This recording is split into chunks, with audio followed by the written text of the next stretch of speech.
Hello, everybody. Welcome to Peaceful Rebellion. Well, we are here with Ian Robinson catching up. It's been, I don't know how long it's been, Ian, since we talked. A while, a Six, while. 6 months, maybe. Yeah. So we're going to have a chat. We're going to have a catch up. We're going to see what's up with Ian. I think he's just about to embark on something very exciting in his life. And we'll talk about a bit of everything. Mm.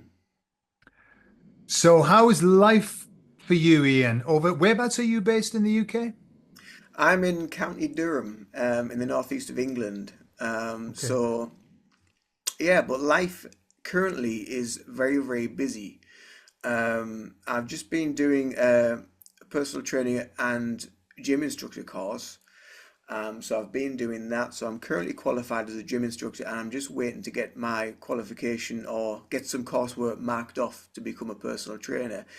But in the background behind all that, I also practice Reiki. I'm a Reiki teacher. I do the hypnosis. Obviously, I practice EFT, Indian head massage. I'm also a meditation teacher and coach as well. So, and then obviously, I also have a part-time job currently, which I'm about to leave in the matrix in the mainstream world as well. So yeah, I'm I'm always busy. Yeah. And that's one thing that I admire about your style, Ian, which is, this constant improvement. You always, I don't know how long we've known one another, but I'm aware that you wanted to learn hypnosis and you took it and you picked up the ball and you ran with it. Now you want to be a personal trainer, you're doing that. And so wonderful, eh? Well done for keeping yourself busy. I mean, how many strings have you got to your bow? Well, the way it's going, many. I'm going to be like a harp before long. What do we used to say? Uh, Man of many talents, master of none. That's what I used to say about myself. I'm a man of many talents, master of none. Very good. So, you've been doing hypnosis now for how long? Oh, over a year. Over a year I would now. say Yeah. probably maybe a year and a bit. Hmm. Yeah. So yeah, Before that, I mean, you've been working Reiki for how long? Reiki since well, since 2019. Okay. So I was first started learning Reiki in 2019, and then became a practitioner from 2020, and then the whole world went into lockdown. So it gave me a lot of time to sort of hone my skills and work on Sure. myself and do a lot of healing internally as well. Which a lot of that came up for me as well after the attunements and whatever that you go through. So there was a lot of that needs to go through.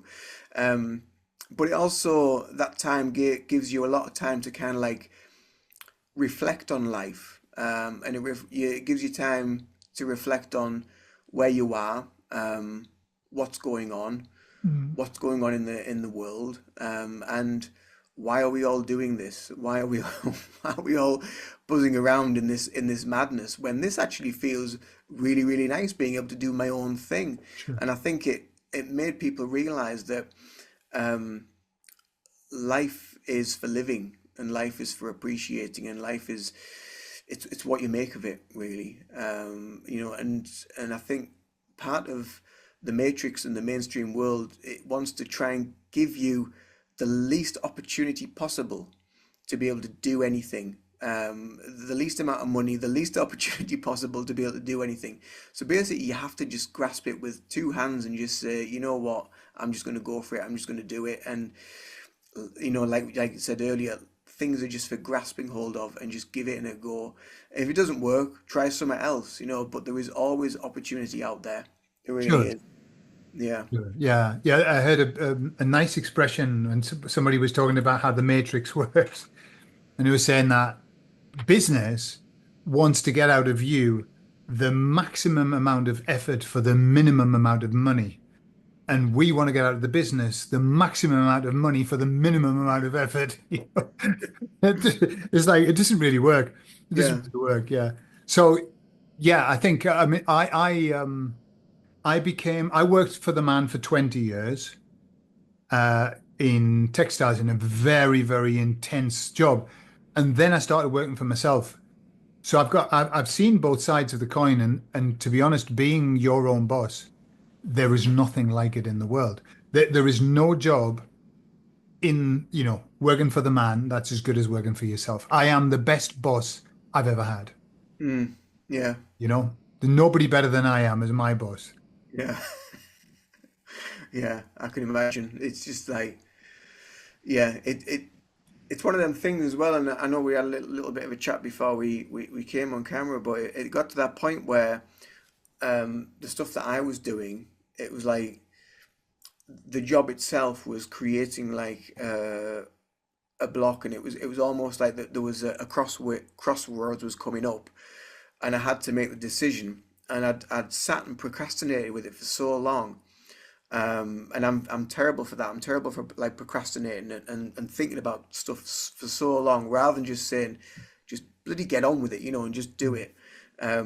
And Yeah, so I sat with it for so long, and then in the end, but I kept getting this sort of like this feeling of, just do it, just do it, just do it. But then, as we always say, like in hypnosis with the training, when you're listening to your higher self, and the ego is always coming in and trying to convince you, well, no, that's not going to work because of this, and that won't work because of that, and you won't be able to do that, and you won't be able to succeed at that, and you're just like, just shut up, because you just want to follow that. It's just that soul calling that is Sure. just in there. Yeah. Mm. Yeah. On the converse side, we live in this three-dimensional world in which you need money. And if you haven't got money, it's a bit tough. Yeah. So it's kind of we've got to find a balance. And that's why that's why we procrastinate. That's why we put stuff off, because jumping in and we can follow our path and our soul, but if it's not properly planned, if you Mm, haven't done the work as you've done this preparation of getting yourself properly, ready for it, then you can end up in a sticky situation. Eh, mm.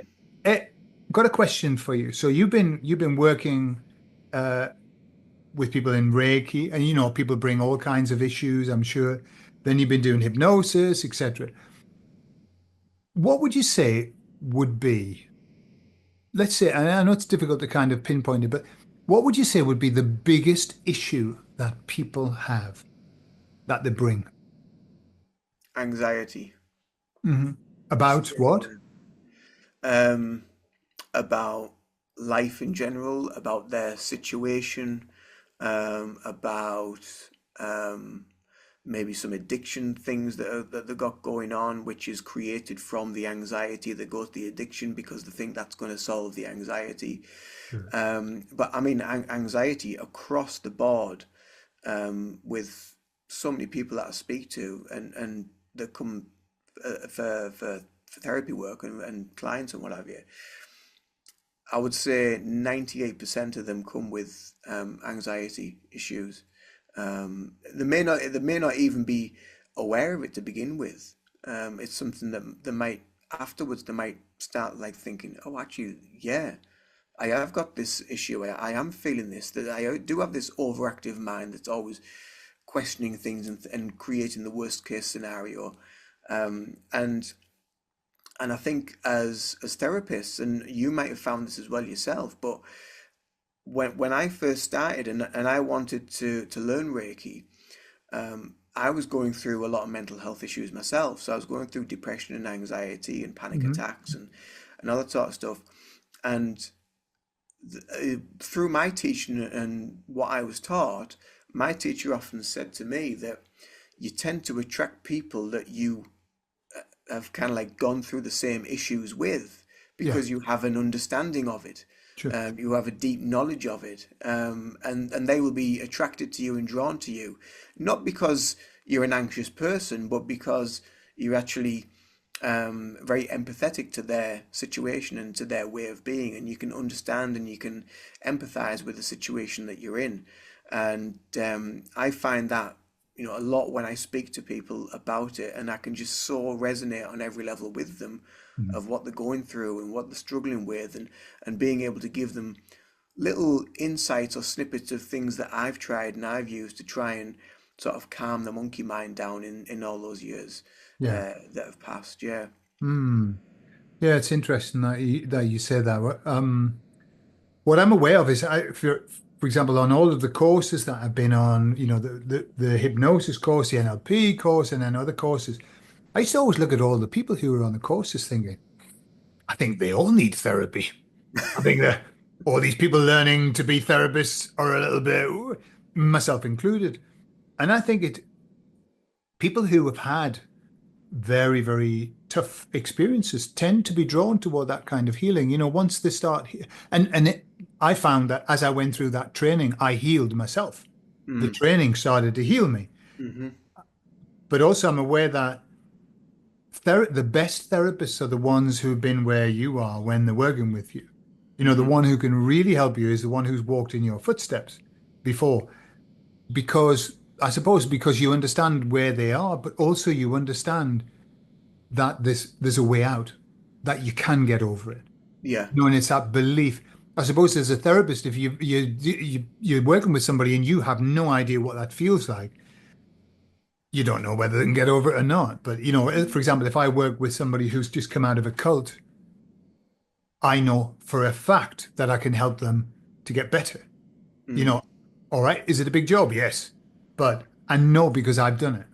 Yeah. Whereas if I hadn't been in a cult and people came to me and said I'm in a cult, I'd think, well, I don't know how to help you. You know? Yeah. Mm. Yeah. Absolutely. Yeah, and I think that's just like you say, people are drawn to that because there's an element in themselves that needs some element of healing, and Sure. that's what draws people to that journey.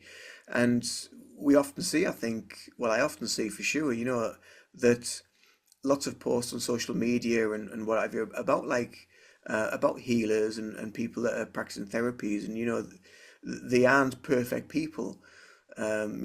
These are people that have been through a lot of darkness and continue to go through elements of darkness. They're just able to navigate it easier because they've got better clarity of mind, or they've got practices that they use to keep themselves grounded and stabilized to be able to focus on the things that really matter, and not worry about all the stuff that's going on in the background. And so a lot of the practices that we use, like the meditation, the Reiki, the hypnotherapy, the EFT, and it's all geared at sort of like just connecting to it, but also calming it down and just Yeah, knowing that that's not really you. It's just the mind that's creating all that. The very essence of you is it's always there, and you're just trying to re-find it one layer at a time. sure. Yeah, yeah, absolutely. And as well, something like you said there about therapists and people who work in therapy are not necessarily, sorted. Mm. It's a life's work putting yourself right. I suppose and sometimes we don't even get it done in a lifetime. Hence the fact that we've got to keep coming back. But if you believe in that. But I know lots of I just think of one situation where there's a client that I've worked with for a lot of years, and you end up being friends with your client, really, and I know you're not supposed to, but who gives them monkeys? Some people are really nice, and I get to know that, you get to know all about the families and or more things than perhaps the best friend would know. And I remember she came, I convinced her to do an ayahuasca retreat because I just thought I talked to, it helped me tremendously. And I thought, I think that would help.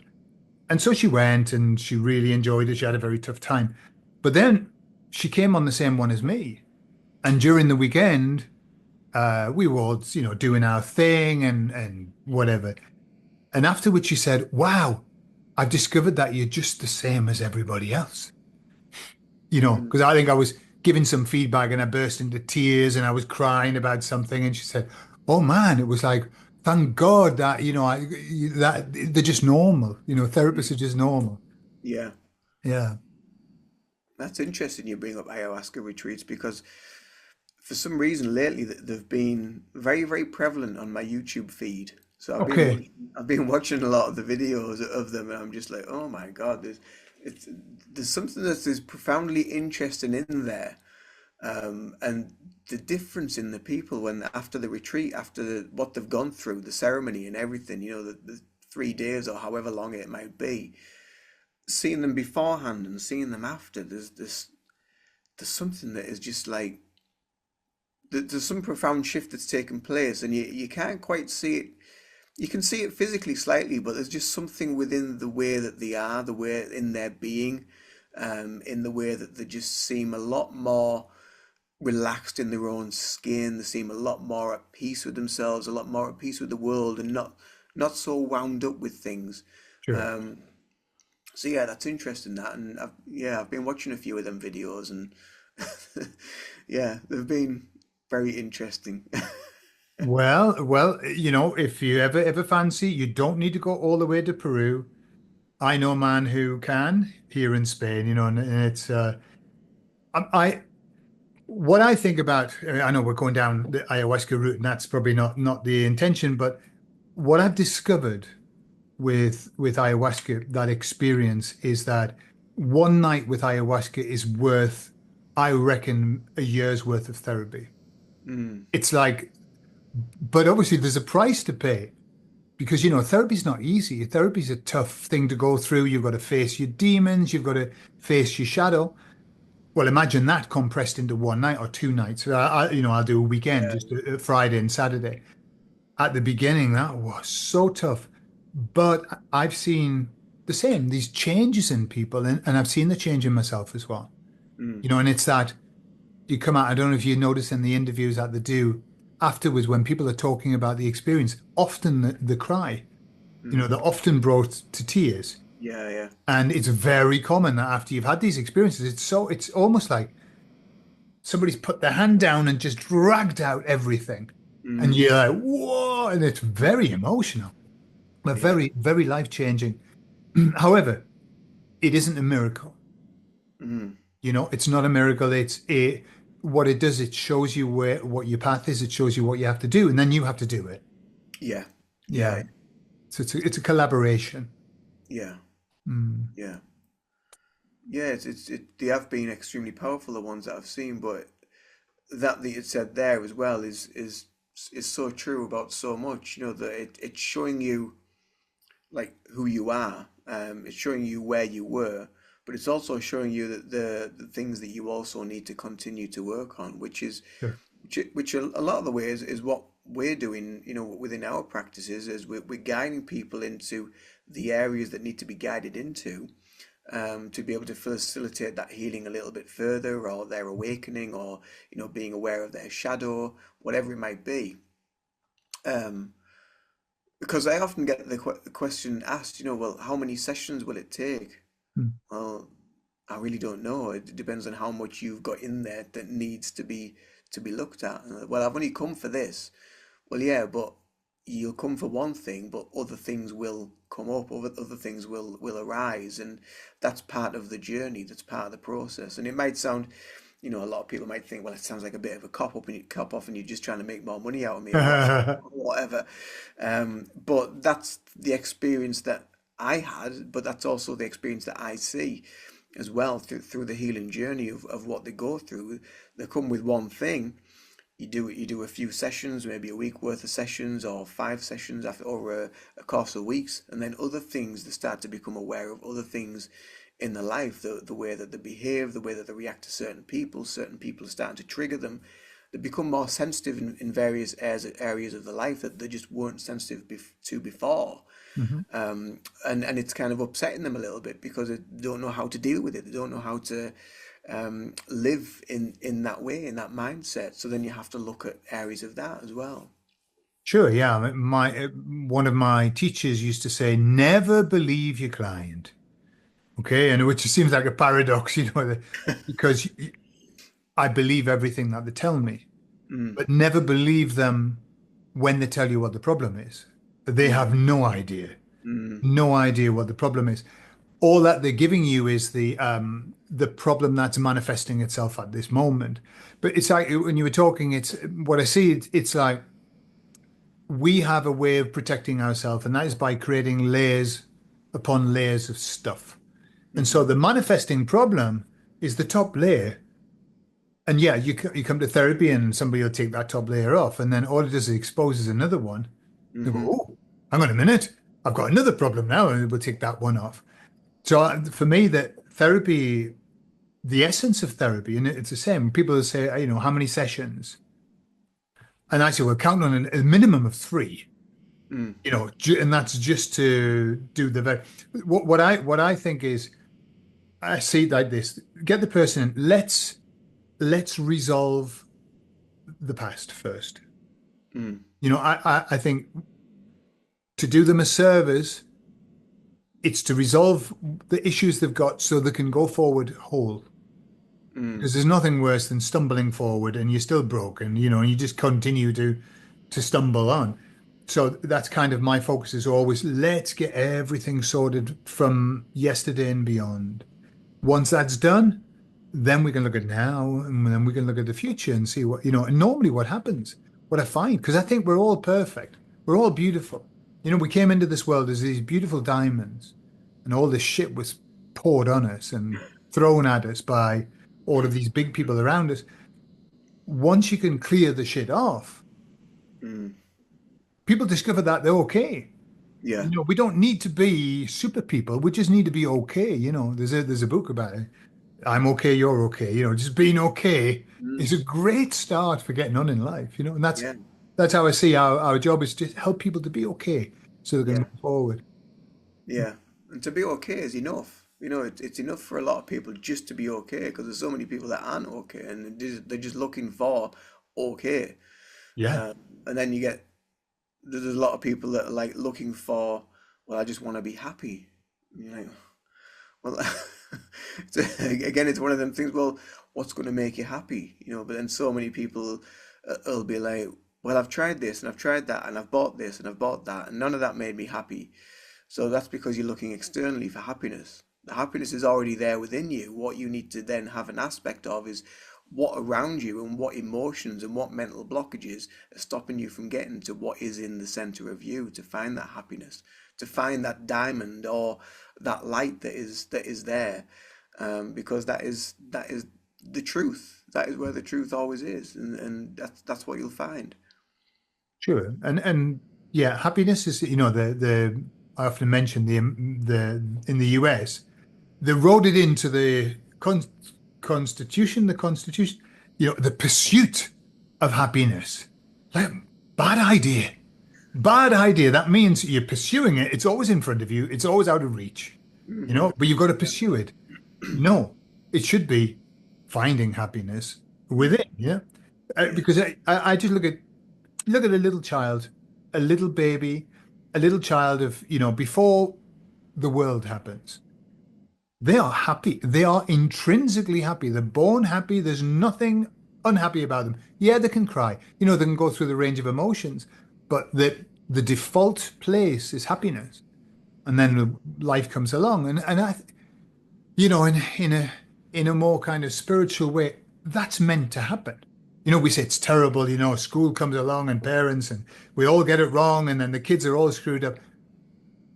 It's meant to happen. That's the whole point of us coming here. Mm. Is to have these experiences and then spend the rest of our life working out how to get over them. Yeah. You know, Yeah. I see that as this is the plan. This is what we wrote. And our job is to help them to facilitate that getting over themselves sometimes. Yeah. Mm. Yeah, absolutely. I was just watching a video today of was it on Facebook or somewhere like that, and it was about the very very same thing about. I think it was about mediumistic, like be training to be a medium. I think it was something like that, and the person that was doing the video was just trying to demonstrate like that happiness is already there, and there was a video. I think it was his daughter or something like that, and she was just like skipping down the road and whatever. And you're just like, look at her, she's just so happy and not a care in the world. There's nothing that bothers her. There's nothing that's blocking her. She's so connected to herself, to the world that is around her, and that's what as mediums do, and that's how they kind of like work on that level. And I just thought, yeah, it's so true that they are just always happy. Like, yeah, things crop up and what have you, and they cry, but straight away they just come out of it and they're back to their normal way of being. Sure, sure, yeah. And all that happens is we just forget where we store the happiness and we forget how to get in touch with it. And you know, life takes over. I mean, life's very fast. You were talking about living in the Matrix. and that's what happens is we get we I used to describe it. I worked in when I worked for the man, I was on this really fast train. Yeah, I used to call it the Intercity 125, and everything outside was a blur. It was just, and this is what my life was for 20 years. Mm. And then the universe stepped in and took it all off me. And I just got off the train and stood on the platform, and I thought, wow, it's really quiet. It's really still, Yeah. and I can see things. And it's that you don't realize where you are until you're not there anymore. Mm. It's that old expression, you don't know what you've got until you haven't got it. But you you sometimes you don't know what you've got until the universe takes it off you and you think, well, thank God for that. Mm. That was awful. But that was awful can sometimes be 20, 30, 40, 50 years of your life. Mm. And you don't realize until you come out of it. Yeah. Because then you retire. You know, Yeah. you've worked all of your life for however 40, 50, however many years, and then you retire, and then you're like, oh, this is what life's really like.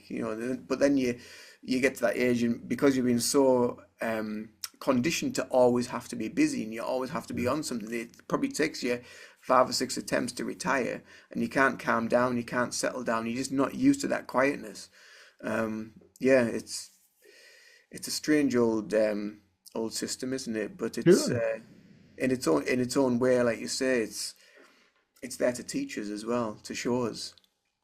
Yeah, and our job, the way I see life, Ian, is this, and this has come from repeated past life regressions, chats with the higher self in between lives. And, the more that I've done that with people, the more I keep seeing this one kind of message in all the therapy I've done, which is the job of life is to, for us to suffer when we're children, suffer little children. I don't know who said that.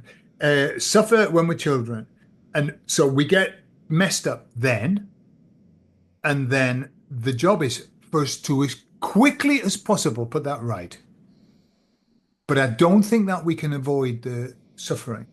I don't think that that's not the reason why we come here. We come here to have that and then to work out how to get over it.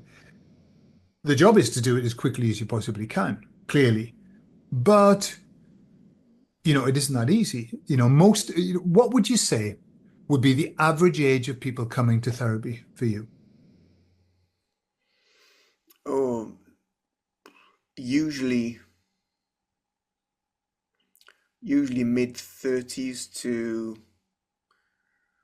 mid 40s, roughly that sort of age. Yeah, Usually around that sort of age that people talk about a midlife crisis and things like that. They're starting to be like question everything in life. And even for me, I think it might have been like 30, 32-ish, when I started like just sort of opening up to like the reality of everything, and this awakening that so many people go through. Um, and then sort of like just being in kind of like total shock of like, really? So this isn't none of this is none of this is actually real, just you go through that whole roller what a coaster. disappointment. I know. But yeah, but it's those sort of ages, that so many people come to me with something, and like I say, it's that it just falls into that typical bracket of like a midlife thing that is going on. Yeah. Sure. And that's kind of what I see is that it's when people are in the 20s, they're aware of the issues that they have, but they don't give a monkey's. They're like, 20s, like the time frame sort of, from 0 to 11, that's the time that all the damage is going to be done. Your Mm, plan is going to be put into place, all the trauma. And then we have the teenagers, which is just awful. And then the 20s, where we're up our own arse, you know, mm, 20s, it's all about me and have fun and everything. 30s is where we start looking at, what am I doing in terms of my business and my business acumen and stuff like that, maybe family, etc.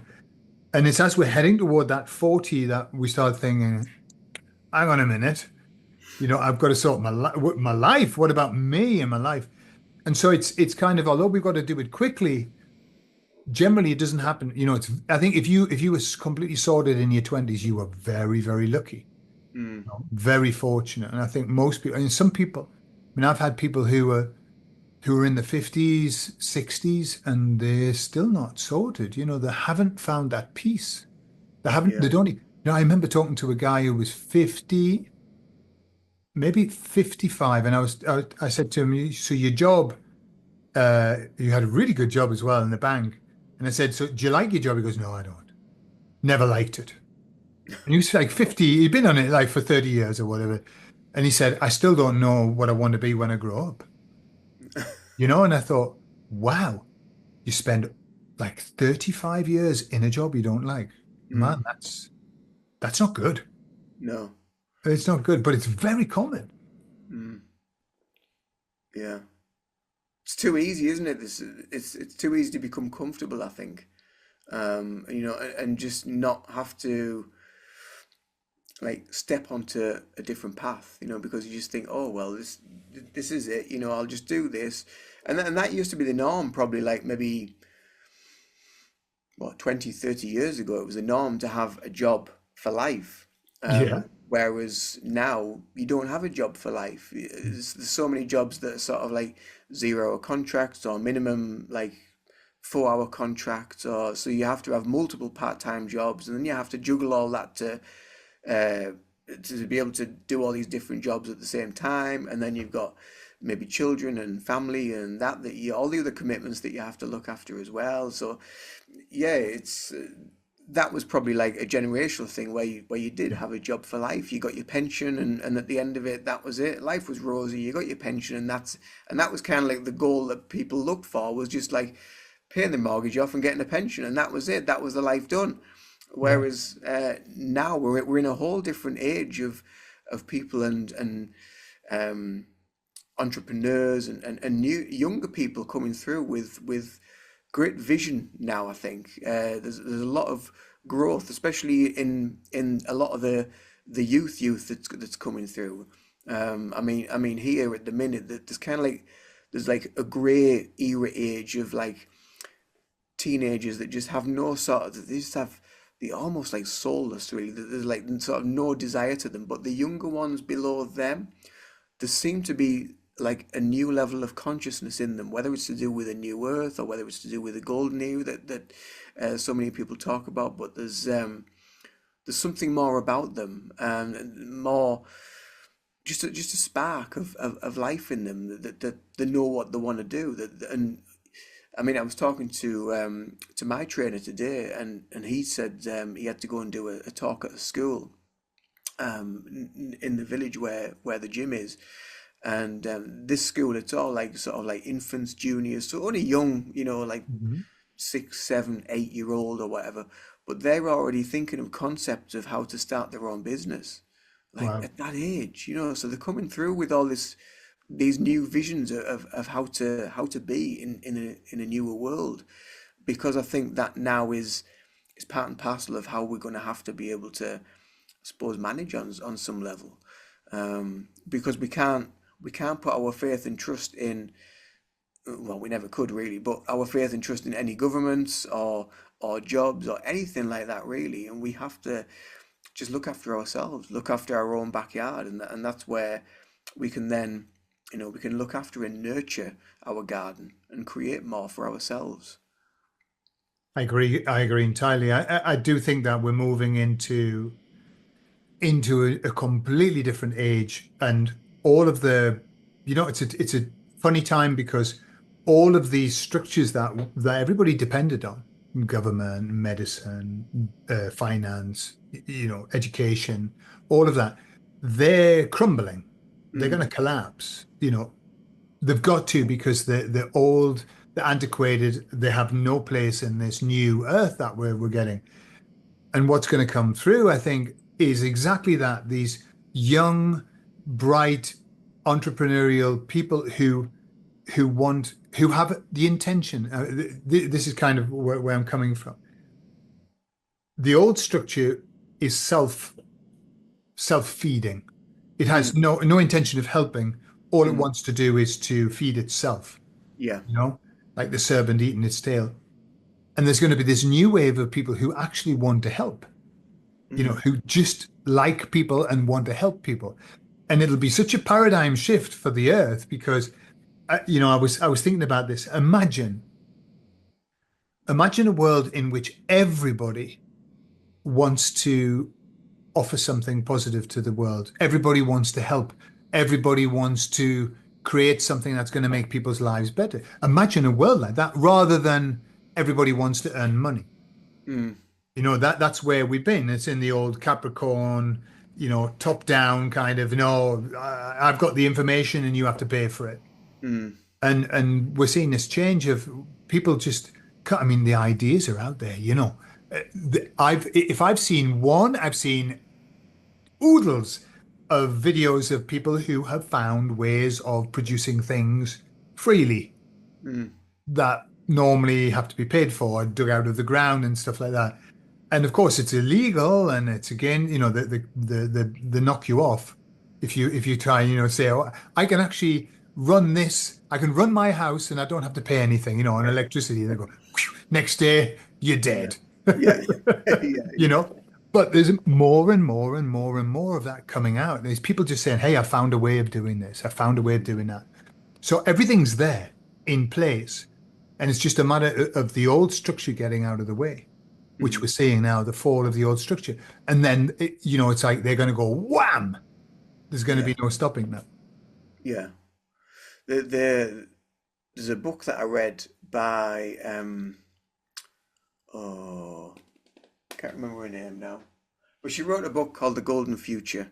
Uh-huh. Um, and she talked a lot about that and about how the systems, obviously how the systems are going to break away, but there's going to be these new systems. There's going to be new um, new youth coming through with exactly what we've just been talking about. With all this these new ideas, this entrepreneurial activity, and being able to harness the earth, and help the earth and help each other and live in a more harmonious state with each other rather than being in this kind of constant 3D fight or flight state that we've all been in for so long. And as True. that structure falls away, we're going to go more into, the heart. You're going more into the love. And I think it's beautiful to see, and it really is quite evident to see as well that it is Mm. happening and it is taking place. And that's why as well that we see so much, well, even more shit than normal being kind of like piped out and filtered out to try and keep whatever's left of the people that are hanging on to that that the hope that they're going to do something for us, is to try and keep them rallying along. But more and more people are just saying, "Now we've had enough of this. Now it's time to jump off." More and more, more and more. And of course, it's difficult to know how many Mm. we are. But the sense that I get is that, all you need to do is look at how many things are being posted and what the comments are. The comments are always a good measure because Mm. before, 20 years ago, the comments used to be awful if anybody dared step outside of the mainstream line. And Mm. now it's like if you're in the mainstream line, the comments are horrible. People, Yeah, yeah, yeah. you, what a lie.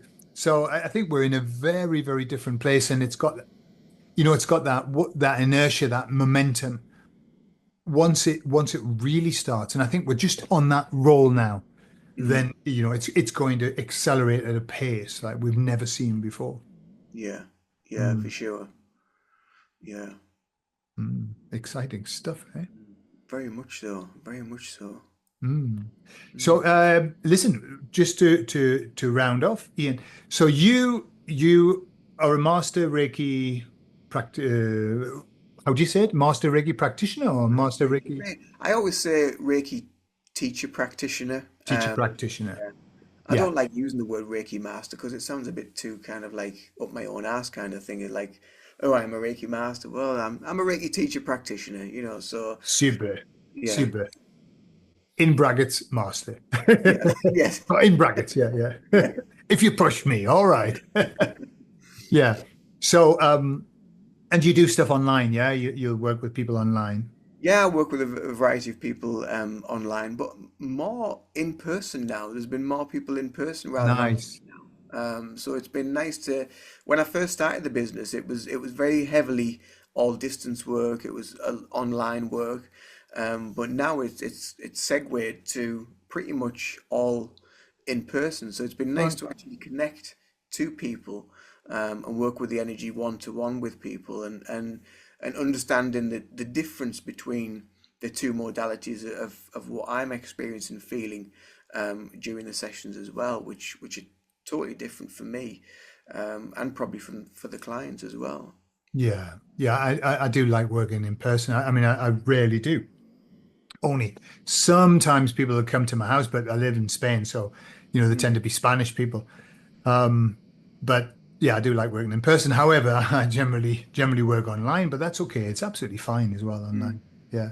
yeah. So we'll put on my channel, Ian, I'll put your details there if anybody wanted to contact you and maybe talk about potential sessions, or if they want you to be their instructor, fitness instructor as well. That Yeah. could be Yeah. interesting online. Yeah, Yeah. loads of people do it online now, don't they? Yeah. Yeah. There's quite a lot of people that PTs and stuff that do it online now. Yeah. Yeah. Yeah. It seems to be a growing industry for sure. Absolutely, yeah. I've talked to people who say I've got a personal trainer and we talk on online. Yeah, so Mm, very good, yeah. Yeah. excellent. Well, listen, thank you very much for having a chat, Ian. It's been lovely Yeah, catching up. it's always good to catch up with you, Gordon. I know we're both very busy people, but when we get a chance to have a natter, it's nice to get together and chew the cud and just to see what's going on with each other. Absolutely, Um, yeah, absolutely. so And listen, every success with your shift in your business. oh, Yeah. thank you. Yeah, So yeah, yeah. I'm sure that'll go very well for you. Everything's crossed, so I'm sure. It has to Sure. be, yeah. However, I mean, I can see you've got a very, very high work ethic. By the way, what's your star sign? Gemini. Gemini. Okay. Mm. And what do you know what your ascendant is? Oh, I don't know. I did. I read up on it ages ago, but all that stuff just it just goes straight over my head. I Yeah, just yeah. I lose track of it. Lose Uh, track of it. Yeah. I mean, obviously you've got a very big work ethic. I can see that. So I'm sure it'll yeah, go very well for you. yeah, and I think that's part of my procrastination thing is because I'm an air sign. I'm always like back and forth, back and forth, back and forth, rather than just being kind of like grounded and just like doing it and getting on with it. Sure. Uh, yeah, Sure. But so I've got a feeling that either your ascendant or your moon is going to be in earth or fire, or maybe a mix of the two. yeah, yeah, Yeah. yeah, Yeah. yeah. Okay, sir. You have a lovely day, You too, Gordon. It's been wonderful catching up as always, and and we'll we'll catch we'll up chat again. again Yeah. soon. Yeah. Yeah. Super. All right. You take Bye care. bye. Bye bye.